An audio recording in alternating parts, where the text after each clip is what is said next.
Nous sommes aujourd'hui le 22 mai 2022. Nous avons ce matin comme thème la vision négative dans le combat spirituel.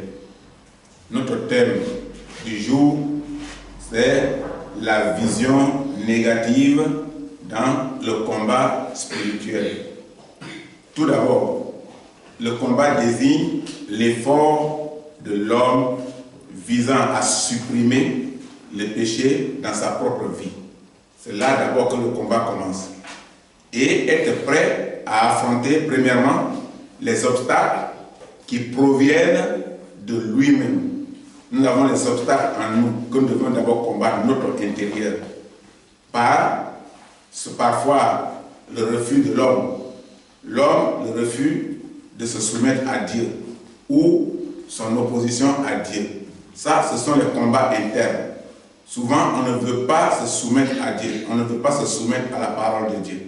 Et nous luttons avec ça. Nous allons à l'église, nous acceptons la parole, nous lisons la Bible, mais intérieurement, nous sommes dans une lutte. Et cette lutte-là ne nous laisse pas travailler fidèlement au profit de notre âme. Et c'est ça le combat interne. C'est pourquoi l'homme a besoin d'efforts. L'effort de l'homme qui vise à supprimer le péché dans sa propre vie.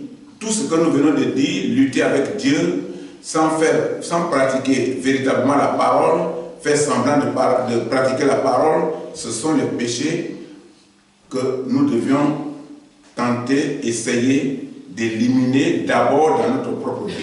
Pour être prêt à affronter les obstacles. Ce sont les obstacles internes. Notre intérieur doit être combattu. Et quand nous sommes libres, nous sommes maintenant à mesure d'attaquer les obstacles de dehors. Nous allons lire dans Hébreux. Hébreux chapitre 12, versets 28 à 29. Hébreux chapitre 12, versets 28 à 29. C'est pourquoi recevant un royaume inébranlable, montrons notre reconnaissance en rendant à Dieu un culte qui lui soit agréable, avec piété et crainte, car notre Dieu est aussi un feu dévorant. Ici, dans la première partie de notre verset, la Bible parle de royaume inébranlable. Le royaume inébranlable, c'est le salut. Parce que quand tu es dans le royaume inébranlable, le royaume que Satan ne peut pas vaincre, c'est le royaume de Dieu. Et donc quand tu es dans le royaume de Dieu, quand tu es avec Dieu, quand tu es couvert par Dieu et que tu vis sous l'abri de Christ, alors tu vis dans un royaume inébranlable. Donc c'est le salut. Ton salut est garanti. Ici, dans ce passage, qu'est-ce que nous allons entendre? Le combat qui se fait avec piété. Parce que la Bible dit ici, un combat qui se fait avec piété. Mais le combat qui se fait avec piété et crainte est de l'ordre intime. Car il se situe dans l'âme et l'amour du chrétien. L'amour du chrétien, ou, pour mieux comprendre, le cœur du chrétien. Ce qui est installé dans l'âme du chrétien est le cœur du chrétien. Donc, piété et crainte est de l'ordre intime d'abord. Car il se situe là, c'est là qu'il se situe. Il se situe dans l'âme et le cœur du chrétien. Le combat spirituel se fait dans la prière.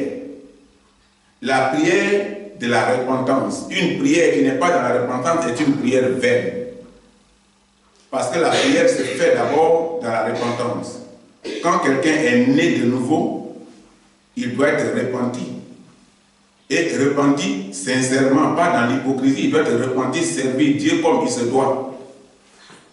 Donc, la prière se fait donc dans la repentance et la confession de nos péchés à Dieu. Parce qu'au fait, Dieu nous connaît. que nous confessons ce que nous faisons ou que nous ne confessons pas ce que nous faisons, Dieu nous connaît. C'est pourquoi Dieu veut qu'on confesse de notre propre bouche ce que nous avons à l'intérieur et que nous le confessons à lui. Cela prouve que nous sommes de bonne foi et que nous sommes sincères avec lui. Lui, sachant ce qui est dans notre intérieur, il veut que nous le proclamons ouvertement pour que cela prouve qu'effectivement, nous sommes prêts à le servir et à affronter le combat. Dans le combat spirituel, l'homme apprend à triompher de cette division intérieure. Mon cœur a dit, je n'ai qu'à faire ça, un cœur m'a dit. Un autre cœur m'a dit, je n'ai qu'à faire comme ça, un autre. Mais il n'y a pas deux cœurs. Et souvent, on a un problème interne. Donc, la Bible nous parle ici des divisions intérieures, c'est-à-dire les problèmes que le diable exploite en nous. Quand il y a un problème en nous, que nous n'avons pas confessé à Dieu, et que nous gardons, et que nous faisons semblant de servir Dieu, Satan exploite ça en nous et nous sépare de Dieu. Donc, ce sont les divisions intérieures. Donc, quand tu te sépares des divisions intérieures, c'est pour donc laisser habiter dans ton corps, habiter la paix de Dieu. Parce que l'âme principale du chrétien, c'est la prière. Mais s'il n'y a pas de paix dans ton corps, il n'y a pas de prière. Parce que tu ne peux pas prier sur les saletés. Tu ne peux pas prier sur l'hypocrisie. Tu ne peux pas prier sur une vie charnelle. On prie avec l'accord du Saint-Esprit. Donc, il faut chercher d'abord la paix dans ton cœur. C'est pourquoi, quand il y a des problèmes, il y a des divisions intérieures et qu'il y a des problèmes que Satan, que le diable exploite en nous, alors c'est dangereux. Il faut que nous nous séparons de ça pour laisser habiter par la paix, la vie de Dieu dans notre cœur par la paix. La parole de Dieu qui donne la paix dans le cœur de l'homme. Parce que c'est ça l'âme principale. La prière désigne d'abord ce qui est dans l'être humain, révélé par le Saint-Esprit. Parce que ce qui est en toi là, quelqu'un ne peut pas connaître. C'est le Saint-Esprit qui révèle ce qui est caché. Et ça se produit dans tes actes. Au fur et à mesure, on te découvre et on te connaît mieux. Parce qu'au fait, ce qui est en toi, si tu n'as pas présenté aux gens par tes actes, on ne peut pas connaître. C'est par tes actes, c'est par tes comportements, c'est par tes paroles qu'on sent ou on trouve en toi ce qui est dans ton intérieur. Et ça, c'est révélé par le Saint-Esprit. Ce qui veut dire que celui qui veut prier Dieu doit d'abord se débarrasser de toutes les mauvaises pensées. Si tu n'es pas débarrassé de toutes les mauvaises pensées et méditation, il y a des gens qui méditent seulement que du mal contre l'autre. Sa méditation est de faire mal à l'autre, faire du mal à l'autre, au prochain. C'est ça sa méditation. C'est ça qu'on appelle la sorcellerie. Pendant que tu vis avec quelqu'un et que cette personne est en train de méditer sur le malheur de ta vie et que cette personne est en train de méditer sur un accident qui va t'arriver, sur une maladie qui doit t'avoir, sur comment tu dois souffrir, sur comment tu dois être pauvre, ça, ce sont des mauvaises pensées. La Bible dit que ces mauvaises pensées-là, on doit se débarrasser de ça. Et la Bible dit que la prière désigne d'abord ce qui est dans l'être humain, révélé par le Saint-Esprit. Donc, ce qui veut dire que celui qui doit prier, Dieu doit d'abord se débarrasser de tout ça, de toutes ces mauvaises pensées et méditations, car la prière se fait avec l'aide de l'Esprit Saint. Sans l'aide de l'Esprit Saint, tu ne peux pas prier. Même ceux qui prient le diable, ils prient avec l'aide du mauvais esprit. C'est pourquoi ils font des incantations. C'est pourquoi ils font venir sur eux des mauvais esprits. C'est pourquoi ils sont en contact avec le deuxième ciel depuis ici. Ils tremblent. Quand vous voyez les vaudous, ce n'est pas un hasard. Ce n'est pas un hasard. C'est le mauvais esprit qui rentre en lui et qui maîtrise sa vie et qui lui donne des instructions. Et aux yeux des gens, tu le vois lui, mais ce qui travaille en lui, c'est le démon. Donc, la prière se fait avec l'aide du Saint-Esprit. Nous allons voir dans Jérémie 48, verset 10. Jérémie, chapitre 48, verset 10. La Bible dit: maudit soit celui qui fait avec négligence l'œuvre de l'Éternel. Maudit soit celui qui éloigne son épée du carnage. Il y a des chrétiens qui ne prennent pas leur vie chrétienne au sérieux. Ils prennent ça à la légère à cause de leur ancienneté à l'église. C'est comme, j'ai croisé quelqu'un une fois, il m'a dit: je suis musulman, mais je ne prie pas, je ne sais pas prier, mais mes parents sont nés musulmans, je suis né musulman, donc je suis musulman. Je lui ai dit: mais tu mens. Tu n'es pas musulman. Il dit: non, mes parents sont musulmans. Mais je lui ai dit: mais tu mens, tu n'es pas musulman. Parce qu'au fait, c'est une religion, mais naître dans une famille des religieux ne veut pas dire que tu appartiens effectivement à cette religion. On peut naître d'un père et d'une mère qui ne volent pas et puis on devient voleur. On peut naître d'un père et d'une mère qui ne sont pas prostitués et puis on devient prostitué. Donc tu ne peux pas être forcément musulman parce que tu es né dans une famille musulmane. Donc il y a des chrétiens qui pensent comme ça. Je suis né dans une famille chrétienne, je suis chrétien. C'est faux.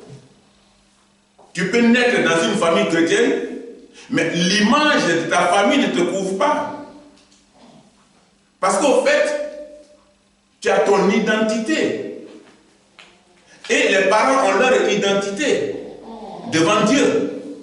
Quand on va dans un registre pour faire des extraits de naissance, chacun répond par rapport à son nom. Même quand tu vas avec ton père, ta mère, quand on appelle un nom, c'est celui qui est concerné qui répond. L'enfant ne peut pas répondre à la place de son père ni à la place de sa mère. Donc, le fait d'appartenir à une famille religieuse ou une famille chrétienne ou une famille musulmane ne veut pas dire forcément qu'on est pratiquant. Donc, il y a des chrétiens comme ça qui prennent leur vie chrétienne à la légère et ne prennent pas au sérieux. Ils font l'œuvre de Dieu avec légèreté. Ils sont infidèles dans toutes choses, que ce soit dans les responsabilités que l'Église leur confie. Ils sont infidèles. Que ce soit leur relation avec Dieu, ils sont infidèles. Dans les dîmes et les offrandes, ils sont infidèles. Et quand on est infidèle à Dieu, on n'a pas de bénédiction. Parce qu'au fait, derrière l'infidélité, c'est la malédiction. Dieu maudit celui qui est infidèle. C'est ce que nous venons de voir tout à l'heure dans Jérémie 48, verset 10. Maudit soit celui qui fait avec négligence l'œuvre de l'Éternel. Et ils sont infidèles. Donc, dans le deuxième paragraphe, Dieu maudit celui qui éloigne son épée du combat. Il a dit: maudit soit celui qui éloigne son épée du carnage. C'est un chrétien qui ne prie plus. Celui qui a éloigné son épée, c'est un chrétien qui ne prie plus. Il peut faire semblant de remuer la bouche, de prier, d'ouvrir, de dire des versets, de réciter. Ce sont des récits. La prière doit venir du cœur. Elle doit être en contact avec le Saint-Esprit. Une prière doit être accompagnée par l'Esprit de Dieu. la Bible dit que c'est un chrétien qui ne prie plus. Donc, son combat est devenu charnel, auquel Dieu n'est plus associé. Et quand tu fais un combat que Dieu n'est pas associé, c'est un combat charnel. Tu combats en vain. Parce qu'un combat dont Dieu n'est pas associé, c'est en vain. Tu te fatigues. Et il est comparé, un tel chrétien est comparé à un militaire qui est éloigné de son arme. Parce que la Bible dit dans Jérémie, maudit soit celui qui éloigne son épée du carnage. Et comme tu ne pries plus, et que l'effet principal, la principale arme d'un chrétien, c'est la prière, et que toi tu ne pries plus, mais tu n'as plus d'arme. Tu es éloigné de ton arme. Et c'est pourquoi tu es comparé à un militaire qui est éloigné de son arme. Il est militaire, il est dans le treillis, il a les ranières, il a les habits, mais il n'a plus d'arme.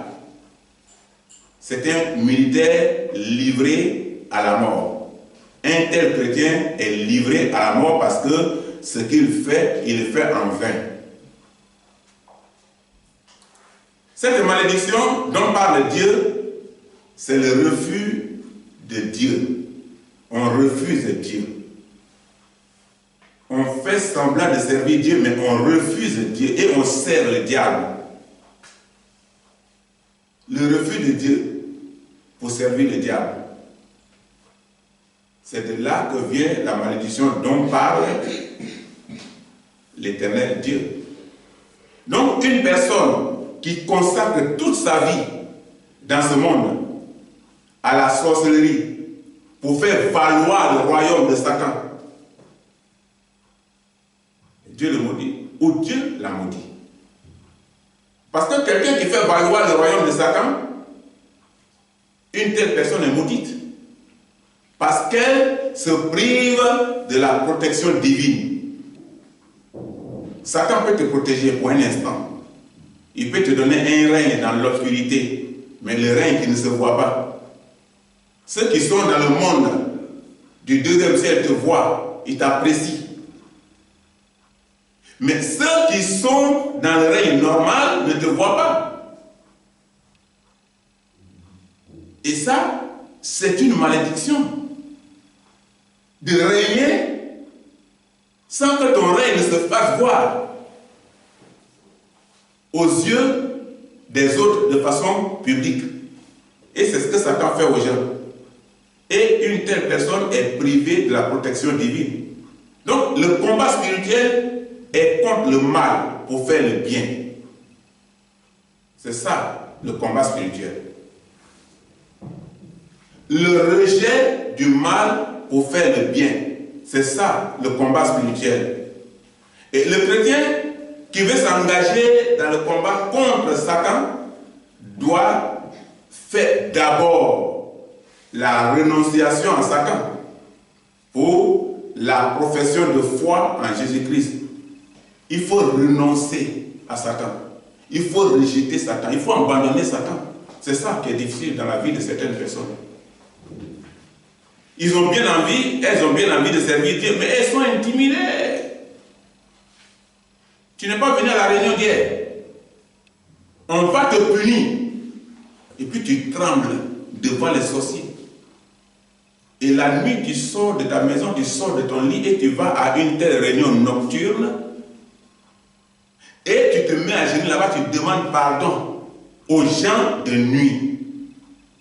Parce qu'ils ont le pouvoir sur toi. Toi qui devais dominer, toi qui as reçu les armes offensives et défensives, toi dont Dieu a ouvert les yeux pour détruire les puissants des ténèbres, c'est toi qui t'as tremblé devant les puissants des ténèbres. Pardon, je ne suis pas venu à la réunion hier, j'étais empêché. Tu t'es empêché par quoi? Souvent c'est la prière qui empêche la personne de sortir. Dans une maison où les gens arrêtent de prier, le diable est libre. Et le diable fera de sorte pour occuper les gens, pour ne pas que les gens prient. Quand il y a une prière régulière, les soirs, les matins, Satan n'a pas de place. Le diable n'a pas le pouvoir de réagir. Mais il fera tout pour occuper les gens. C'est pourquoi souvent quand quelqu'un est en train de prier, il y a quelqu'un qui vient dire, pardon, j'ai dit. Tout ça, c'est pour te distraire. C'est le jeu de Satan pour distraire, parce que tu es en train de déranger le monde du deuxième siècle. Et on viendra te voir, on viendra te poser un problème, on viendra interrompre ta prière pour freiner la progression, la puissance qui est en train de partir, le feu que Dieu est en train de déverser. Et c'est pourquoi souvent, cette distraction-là, quand quelqu'un n'a pas le discernement, il tombe dedans. Il tombe dedans. Et Satan en profite pour l'affaiblir. Donc, ici, là, Dieu maudit parce que la personne a perdu le royaume de Dieu. À cause de quoi? Des petites choses. La Bible nous rappelle par ces versets que le monde entier est au pouvoir du mauvais. Actuellement, le mal a remplacé bien et le bien, le mal. Quand tu fais bien, on ne reconnaît même plus. Celui à qui tu as fait du bien, c'est lui qui va être ton problème. C'est lui qui va chercher à te détruire, à te paralyser. C'est lui qui va chercher à détruire tes biens. C'est lui qui va te vendre. C'est lui qui va te confier aux sorciers. Celui à qui tu as fait du bien. Et le monde aujourd'hui, c'est ça. Le monde, c'est ça. Et la Bible nous rappelle que ces versets-là viennent pour nous aider. Parce que la Bible nous rappelle par ces versets quelque chose de clair. Que le monde entier est au pouvoir du mauvais. Le bien n'est plus reconnu. Dieu même qui a créé l'homme. Comment l'homme est mauvais avec Dieu?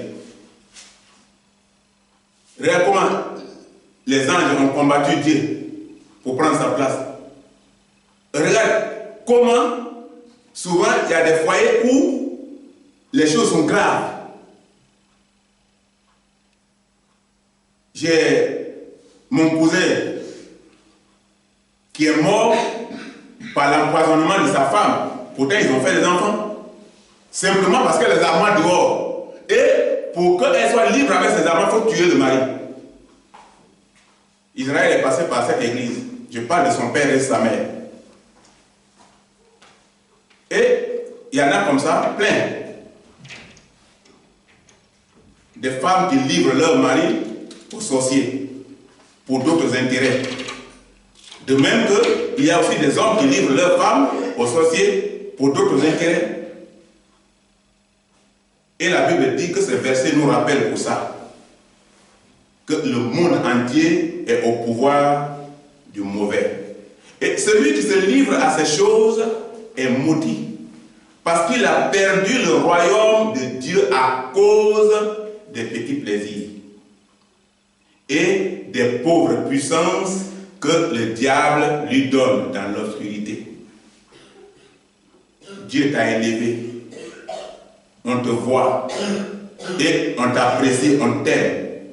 Mais, en bas de ça, tu fais autre chose qui ne sont pas la gloire de Dieu.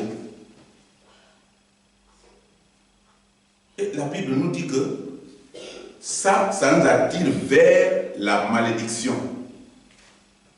À cause des petites puissances que Satan nous donne, qui ne se font même pas voir, qu'on ne voit pas sur nous, que c'est seulement ceux qui voient dans l'obscurité, qui te voient régner et qui t'apprécient.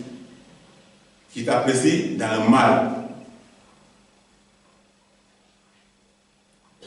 Cette malédiction dont parle Dieu, c'est le refus de Dieu. C'est le refus de Dieu. Parce que quand tu refuses Dieu, tu n'as plus la protection divine. Et le combat spirituel, c'est ça. Le combat spirituel est contre le mal, est contre toutes ces choses. Il faut rejeter le mal pour faire le bien. C'est ce que Dieu demande. Et le chrétien qui veut s'engager dans le combat contre Satan, il doit faire d'abord la renonciation. Ça, c'est obligatoire. Il faut renoncer à Satan.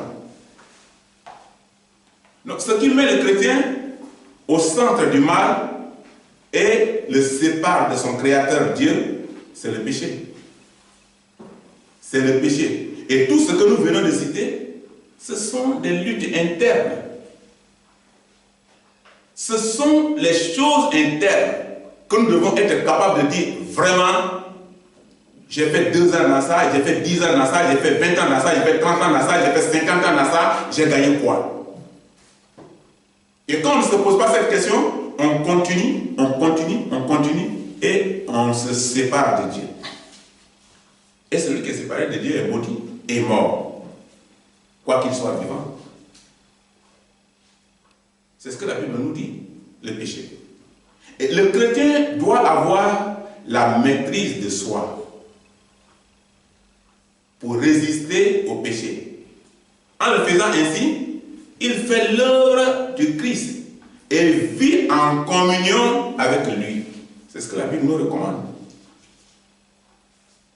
Quand la Bible nous parle de la légèreté, nous parle de la négligence de la parole de Dieu, c'est parce qu'on n'est plus en communion avec Dieu. Et quand c'est comme ça, c'est dangereux. Nous allons lire dans Jean 8, 32. Jean, chapitre 8, verset 32. Vous connaîtrez la vérité, et la vérité vous affranchira. La vérité, c'est Christ. Vous connaîtrez la vérité, et la vérité vous affranchira. Christ n'affranchit pas les gens comme ça.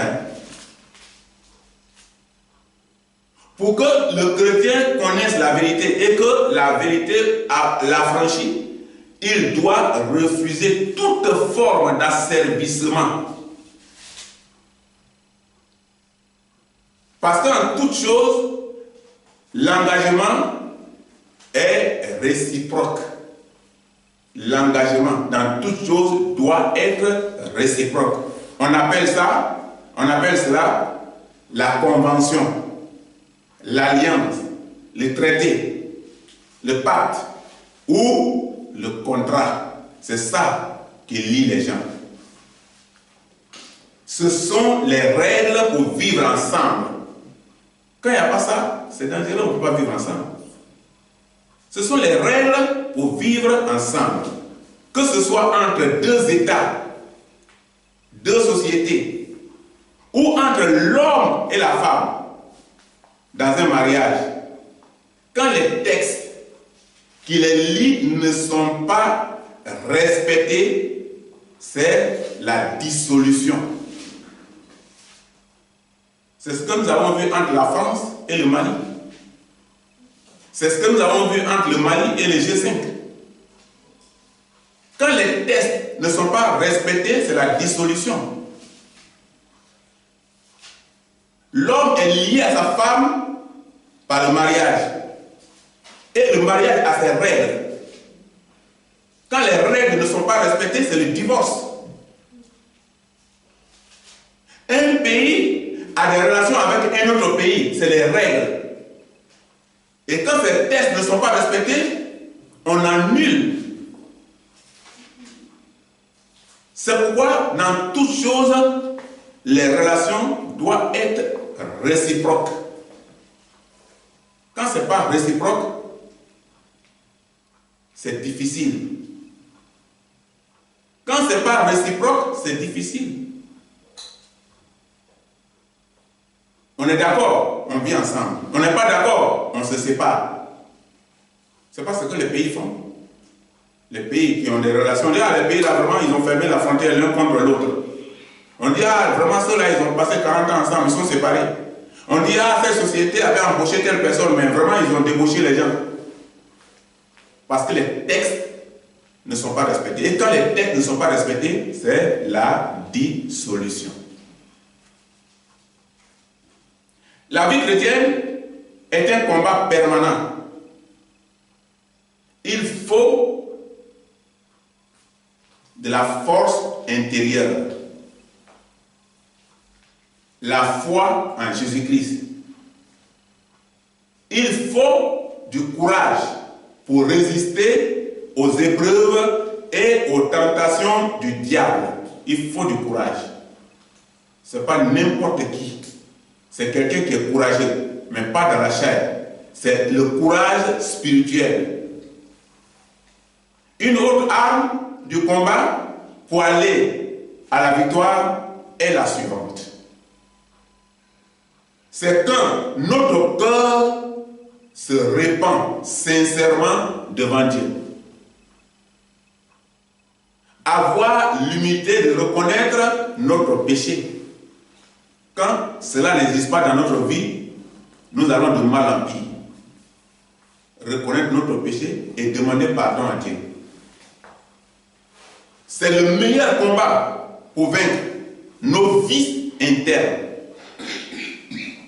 Le meilleur combat pour vaincre nos vices internes et charnels ou diaboliques. Parce que sans tout ça, tu ne peux pas convaincre toi-même là l'esprit qui est en toi de partir, qui est un esprit diabolique. Et le diable va te dominer par cet esprit, malgré que tu aies une Bible. Donc, charnel ou diabolique, qui faisait de nous des esclaves de Satan. À un certain moment donné, il faut te reconnaître comme esclave de Satan. Tu dis, mais tout ça j'ai fait dans la sorcellerie, tout ça j'ai donné dans la sorcellerie, j'ai donné ma vie, j'ai donné comme ça, voilà ce que j'ai donné, voilà ce que j'ai gâché dans ma vie. Et tout ça, à quoi cela a servi? Et tu fais un bilan. D'autres ont donné une partie de leur vie, une partie de leur chair, une partie de leur corps, pour régner dans le noir. Mais il faut faire un bilan de toutes ces choses, des années que tu as faites. C'est pourquoi quand on devient chrétien, la lumière brille en nous. Il faut combattre. Il faut combattre. Ça, c'est le combat pour vaincre nos vices internes et charnels. Pour ne plus être esclave de Satan. Le combat le plus difficile et le plus important est celui qui se passe dans notre âme, dans notre intérieur. C'est ça le combat le plus difficile. Pourquoi le plus difficile? Et pourquoi le plus important? Parce que le combat contre la force extérieure se mène avec nos forces intérieures. Quand tu pries, ça vient de ton intérieur. Quand tu as la foi vient de l'intérieur. Quand tu vas faire de mauvaises méditations, ça vient de l'intérieur. Quand tu vas faire de bonnes paroles, de bonnes méditations, ça vient de l'intérieur. Tout vient de l'intérieur. Et c'est cet intérieur-là que souvent Satan capte. Et le temps que tu te rends compte, c'est quand il t'a mis à nu ou il t'abandonne. Et tu tombes dans une situation auquel tu ne t'attendais pas. Parce qu'au fait souvent, quand Dieu est en train de t'aider pour sortir du mal, tu penses que c'est le règne de Satan. Et tu penses que c'est le pouvoir de Satan en toi qui fait dominer ça. Mais maintenant, quand Dieu t'abandonne, Satan aussi t'abandonne. Et les gens te voient dire, hein? Ah, c'est comme ça qu'il était. C'est comme ça que le diable travaille. Parce qu'il te montre toujours le bon côté. Le bon côté, quand tu es en train de faire le mal, c'est à ton avantage. Ici, c'est toi qui vois. Ici, tu ne vois pas, c'est les autres qui voient. Et quand c'est comme ça, c'est comme ça, c'est comme ça vient. Jusqu'à ça couvre ton visage. Et maintenant, le diable tourne la face. Et quand tu vois ici, on appelle la honte. C'est ça souvent qui tue les gens. Parce que tu es au courant que les gens sont au courant de ce que tu faisais. Et c'est pourquoi le combat interne là, c'est important. Parce que c'est spirituel. Et pour combattre les forces extérieures, il faut forcément le faire avec les forces intérieures. Il faut que ton intérieur soit à mesure de combattre l'extérieur. Si ta force extérieure ou interne est faible, mais comment pourras-tu faire le combat de la foi? Comment? Tu ne peux pas. Tu seras tout le temps culpabilisé. Tu ne peux pas. Et quand quelqu'un est culpabilisé, la personne n'a plus la force pour prier. La personne n'a plus la force pour combattre. Et la personne est livrée à elle-même. Alors que la foi est spirituelle.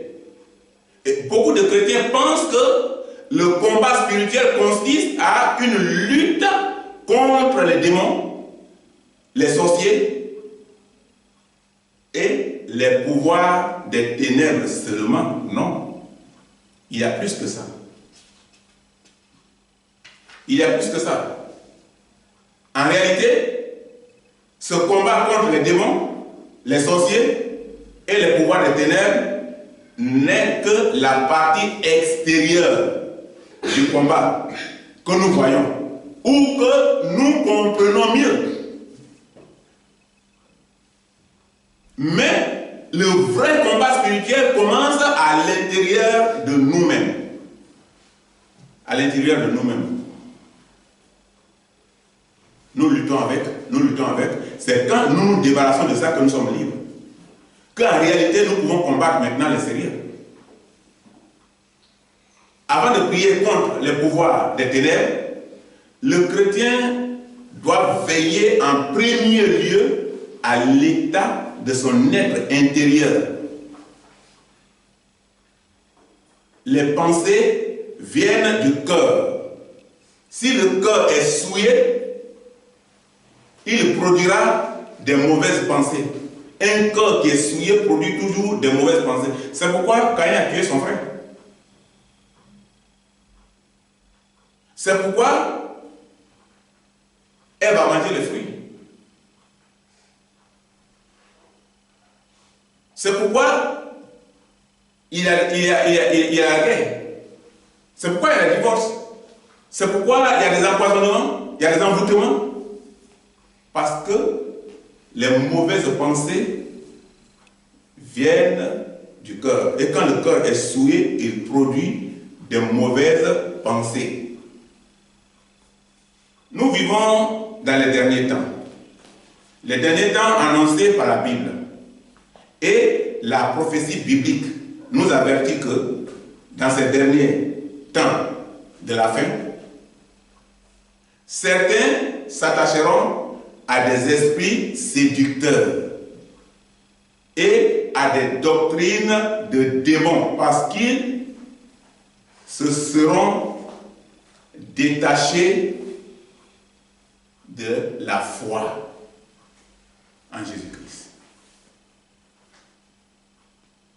Nous allons lire dans 1 Timothée. 1 Timothée chapitre 4 verset 1. Dans 1 Timothée chapitre 4 verset 1, la Bible dit: mais l'Esprit dit expressément que dans les derniers temps, quelques-uns abandonneront la foi pour s'attacher à des esprits séducteurs et à des doctrines de démons. Voilà ce qui est écrit dans 1 Timothée 4 verset 1. Lorsque l'intérieur n'est pas nourri de la parole de Dieu, il s'affaiblit. Il s'affaiblit automatiquement. Or, la foi vient de ce qu'on entend et ce qu'on entend vient de la parole de Dieu. Ainsi, c'est la parole de Dieu qui fait naître et qui entretient la foi en nous. Dans 1 Timothée 4, verset 1.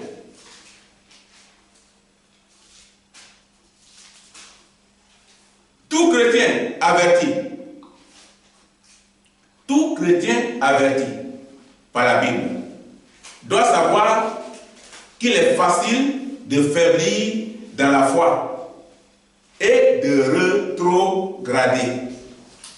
Il est facile de faiblir dans la foi et de rétrograder. Or, quelqu'un qui rétrograde, c'est quelqu'un qui a fait un pas vers Jésus-Christ et maintenant il est retourné en arrière dans le monde. Il a rétrogradé. Il a rétrogradé. Maintenant, nous nous approchons du temps du retour du Seigneur Jésus-Christ. Quelle est ta position? C'est la grosse question que chacun de nous doit se poser. Quelle est ta position? C'est la question que la Bible nous pose, à nous tous. Es-tu devenu un chrétien rétrograde? Ta foi s'est refroidie? Tout ça sont des questions que l'homme doit se poser. Est-ce que je prie comme avant? Est-ce que je suis rattaché à la parole comme avant? Est-ce que ma foi s'est refroidie? Tout ça, on doit se poser la question. Et nous devions nous examiner aussi. Nous devons nous examiner pour voir si nous sommes toujours dans la foi ou non. Parce que le chrétien a besoin de faire un examen sur sa vie. Notre verset dans Psaume 68, 29. Psaume 68, verset 29 est notre dernier verset du jour. Dans Psaume 68, verset 29, la Bible dit: ton Dieu ordonne que tu sois puissant, affermi. Ô Dieu, ce que tu as fait pour nous. Dieu nous appelle à vaincre. Ici, là, dans ce passage, Dieu nous appelle à vaincre et non à être vaincus. Dieu nous appelle à vaincre et non à être vaincus. La foi est un mystère qui doit être entretenu dans le secret de notre conscience. Et cette conscience doit être gardée pure par la repentance quotidienne et par une vigilance spirituelle. Une vigilance spirituelle. S'il n'y a pas de vigilance spirituelle, on ne peut pas garder cette foi dans la pureté. Le chrétien doit veiller. Le chrétien doit veiller à ce qu'il laisse entrer dans son cœur et à ce qu'il laisse sortir de lui. Il doit veiller sur ça. Le chrétien doit faire ce combat avec sérieux et non avec négligence ni paresse. Avec sérieux et avec l'appui de Jésus-Christ. Le chrétien ne doit pas permettre aux choses méchantes, mauvaises, de pénétrer son corps parce qu'il est né de nouveau. Et son combat doit être de faire du bien pour éliminer le mal. Un chrétien ne doit plus être dans les pratiques du monde, comme par exemple la sorcellerie, critiquer les autres, convoiter, mentir, envier, jalouser, fétichisme. Parce que si l'ennemi vous tente avec ces choses, il réussira. Il réussira à vous atteindre. Parce que la porte est ouverte. Et par la porte ouverte, il vous gagnera. En conclusion ce matin, la guerre spirituelle se gagne lorsque la pureté intérieure est entretenue. Autrement, les démons que vous liez et chassez reviendront. Ils reviendront vous attaquer et auront la victoire sur vous. Ils auront la victoire sur vous parce que vous n'êtes plus sous l'abri du Seigneur Jésus-Christ. Vous n'êtes plus protégé. Votre vie est livrée à vous-même et livrée à Satan. Alors, restons ce matin sous l'abri de Jésus-Christ pour avoir la protection divine. Que Dieu nous bénisse.